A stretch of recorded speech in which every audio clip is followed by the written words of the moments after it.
Hi everyone, welcome back to our channel. First of all అందరికీ good morning అండి. SSC CPO 2024 నోటిఫికేషన్కి సంబంధించి టోటల్గా ఎన్ని అప్లికేషన్ చేశారు, ఆల్ ఓవర్ ఇండియా మొత్తం మీద ఎన్ని అప్లికేషన్స్ వచ్చాయన్నది మనం వీడియో చేయడం అయితే జరిగింది. సో దాని ద్వారా ఏంటంటే లాస్ట్ టైం ఉన్న కాంపిటీషన్కి ఇప్పుడున్న కాంపిటీషన్కి మధ్య డిఫరెన్స్ ఏంటనేది గమనిద్దాం.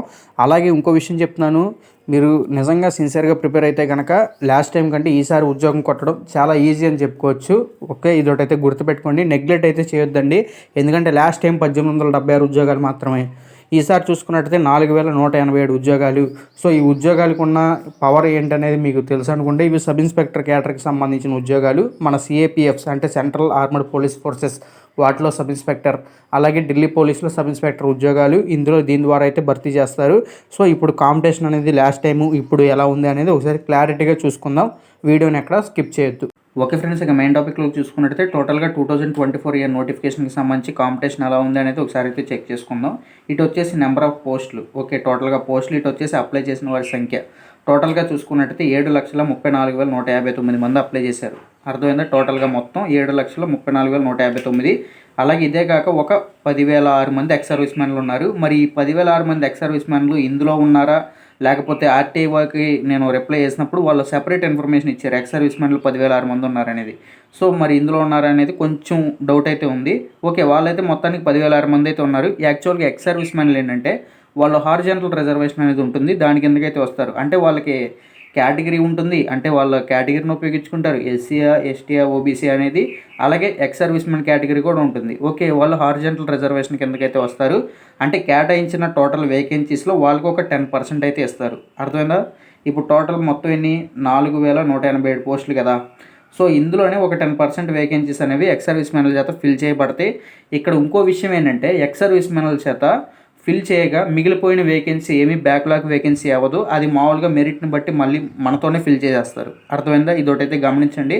సో ఇది ఒక ఇన్ఫర్మేషన్ అయితే కొంచెం డౌట్ ఉంది. అంటే ఎక్స్ సర్వీస్ మెన్లకు వాళ్ళ కేటగిరీ ఉపయోగించుకుని ఇందులో వాళ్ళ ఇన్ఫర్మేషన్ ఇచ్చారా, లేకపోతే వాళ్ళ ఇన్ఫర్మేషన్ సెపరేట్గా ఇచ్చారన్నది అయితే కొంచెం డౌట్ ఉంది. సో మీకు పెద్ద డిఫరెన్స్ అయితే ఏం రాదు. ఓకే, ఇదొకటైతే గుర్తుపెట్టుకోండి. టోటల్గా ఒకసారి చూసుకున్నట్టయితే 4,187 పోస్టులకు గాను నేను ఈ లెక్క ప్రకారం చెప్తున్నా, 7,34,159 మంది అయితే 175 మంది ఉన్నారు ప్రజెంట్ కాంపిటీషన్. అర్థమైందా? ఒక పోస్ట్కి 175 మంది ఉన్నారు. అలాగే ఓపెన్లో చూసుకున్నట్టయితే టోటల్గా 1,698 పోస్టులు అయితే ఉన్నాయి. అన్నీ ఢిల్లీ పోలీసు అలాగే సిఏపిఎఫ్స్ మొత్తం అన్నీ కలుపుకుని 1,698 పోస్టులు ఉన్నాయి. టోటల్గా 1,22,112 మంది అప్లై చేసి ఉన్నారు. కాబట్టి ఒక పోస్టుకు గాను 72 మంది కాంపిటీషన్ ఉన్నారు. అర్థమైందా? 1:72 కాంపిటీషన్ అయితే ఉంది. నెక్స్ట్ ఓబీసీ చూసుకున్నట్టయితే 1,142 పోస్టులు అయితే ఉన్నాయి. 1,142 పోస్టులకు గాను వీళ్ళు వచ్చేసి 2,86,982 మంది అయితే ఉన్నారు. 1:251 అంటే ఒక పోస్ట్కి 251 మంది ఉన్నారు ప్రజెంట్ అప్లికేషన్ చేసిన కాడ. ఇక ఎస్సీ కేటగిరీ చూసుకున్నట్టయితే 618 పోస్టులు అయితే ఉన్నాయి. వీళ్ళు చూసుకున్నట్టయితే 1,69,464 మంది అయితే ఉన్నారు. 1:274 రేషియో ఉంది ప్రజెంట్ కాంపిటీషన్. అలాగే ఎస్టీ కేటగిరీ చూసుకున్నట్టయితే 308 పోస్టులు ఉన్నాయి. వీళ్ళు చూసుకున్నట్టయితే 87,191 మంది అయితే ఉన్నారు. 1:283 కాంపిటీషన్ అయితే ఉంది. అలాగే ఈడబ్ల్యూఎస్ చూసుకున్నట్టయితే 421 పోస్టులు కేటాయించారు ఈడబ్ల్యూఎస్కి. సో వీళ్ళకి వచ్చేసి 68,408 మంది అప్లై చేశారు. 1:162 కాంపిటీషన్ అయితే ఉంది. సో అందరికంటే తక్కువ కాంపిటీషన్ వచ్చేసి ఈడబ్ల్యూఎస్లో ఉంది. సో ఇదొకటైతే గుర్తుపెట్టుకోండి. ఇక్కడ ఓపెన్లో కాంపిటీషన్ తక్కువ ఉంది అనుకోవద్దు. ఇక్కడ ఏంటంటే ఓపెన్లో ఎక్కువ పోస్టులు అయితే కేటాయించారు కదా, మరి కాంపిటీషన్ తక్కువ ఉంది కదా అనుకోవద్దు. ఈ ఓపెన్ అనేది ఎవరికి రిజర్వ్ చేసిన కేటగిరీ కాదు. ఇందులో ఓబీసీ వాళ్ళు పోటీ పడతారు, ఎస్సీ ఎస్టీ ఈడబ్ల్యూఎస్ అందరూ పోటీ పడతారు ఇందులో. అర్థమైందా? ఇదొకటైతే గుర్తుపెట్టుకోండి. అంటే తక్కువ కాంపిటీషన్ ఉందనుకుంటారు, అలా ఏమనుకోవద్దు. ఎప్పుడు కూడా ఓపెన్లో ఎక్కువ పోస్టులే కేటాయిస్తారు. అర్థమైంది? ఓపెన్లో ఎక్కువ ఉంటే మిగిలిన కేటగిరీలో తక్కువ ఉంటాయి, ఈ ఓపెన్లో కొంచెం ఎక్కువ ఉంటాయని చెప్పుకోవచ్చు. ఇంకోటి ఏంటంటే ఈ ఎక్స్ సర్వీస్ మెన్ ఏవైతే ఉన్నారో టోటల్గా వీళ్ళు 10,006 మంది అయితే ఉన్నారు. వీళ్ళకి ఒక 10% రిజర్వేషన్ అయితే ఉంటుంది. ఈ పోస్టులు అన్నీ కేటాయించారు కదా, వీటిలో 10% అంటే సుమారుగా ఒక 418 పోస్టుల దాకా వీళ్ళకైతే ఉంటాయి. ఈ 10,006 మంది చేత మామూలుగా ఫిల్ చేస్తారు. వీళ్ళకి ఫిల్ చేయగా ఏమైనా మిగిలిపోయి ఉంటే అవి ఏమీ బ్యాక్లాగ్ వేకెన్సీ ఏమి వేయరు. అదే మార్కులను బట్టి, మెరిట్ మార్కులను బట్టి మళ్ళీ జనరల్గా ఎవరైతే అప్లై చేసుకుంటారో చదువుకున్న స్టూడెంట్స్ వాళ్ళకే ఫిల్ చేయడమే జరుగుతుంది. సో ఇదొకటైతే గుర్తుపెట్టుకోండి. ఓకే ఫ్రెండ్స్, ఇప్పుడు 2023-24 ఇయర్ కాంపిటీషన్ ప్రజెంట్ ఎలా ఉంది అనేది ఒకసారి అయితే చూసుకుందాం. అప్పుడు వచ్చేసి టోటల్గా 8,27,602 మంది అప్లై చేశారు. అప్పుడున్న పోస్టులు వచ్చేసి 1876 పోస్టులు. ఒక పోస్టుకి గాను 441 మంది ఉన్నారు అప్పుడు అప్లై చేసినప్పుడు 2023లో రిలీజ్ అయిన నోటిఫికేషన్కి. అదే ప్రజెంట్ 2024లో రిలీజ్ అయిన నోటిఫికేషన్కి అయితే 7,34,159 మంది అప్లై చేశారు. టోటల్ పోస్టులు 4,187 పోస్టులు. ఒక పోస్టుకి గాను 175 మంది ఉన్నారు ప్రజెంట్. అర్థమైందా? ఇక ఎగ్జామ్ అటెండెన్స్ అప్పుడు ఒకసారి చూసుకున్నట్టయితే 40.6% ఎగ్జామ్ అటెండెన్స్గా ఉండడమే జరిగింది. యాక్చువల్గా ఎస్ఎస్సి కండక్ట్ చేసే ఎగ్జాముల్లో లీస్ట్గా ఉండే ఎగ్జామ్ అటెండెన్స్ పర్సంటేజ్ వచ్చేసి సీజీఎల్ కూడా కొంచెం తక్కువ మంది అటెండ్ అవుతారు. ఇలాగే ఉంటుంది 40%. అలాగే సిపిఓ కూడా కొంచెం ఇలాగే 40%, 33%, 35%. అంతే. 100కు ఒక 35 మంది, 100కు 40 మంది అప్లై చేసిన వాళ్ళు అలా ఎగ్జామ్కి వస్తూ ఉంటారు అంతే. సో మీరు పెద్ద కంగారు పడాల్సిన అవసరం లేదు. ఆ లెక్క ప్రకారం అప్పుడు చూసుకున్నట్టయితే టోటల్గా 3,35,432 మంది, అంటే 3,35,432 మంది ఎగ్జామ్ రాశారు అప్పుడు. ఓకే. ఇప్పుడు మరి ఎగ్జామ్ అటెండెన్స్ ఇప్పుడు చూసుకున్నట్టయితే ఇంచుమించు 40% ఇలాగే ఉంటుంది. పెద్దగా చేంజెస్ అయితే ఏముండదు. ఓకే. ఈ 40% చూసుకున్నట్టయితే యాక్చువల్గా 2,93,000 అలా అయితే వస్తున్నారు. కొంచెం అటు ఇటుగా అయినా ఈసారి ఒక 3 లక్షల మంది ఎగ్జామ్ రాస్తాకి అయితే అవకాశం ఉంది.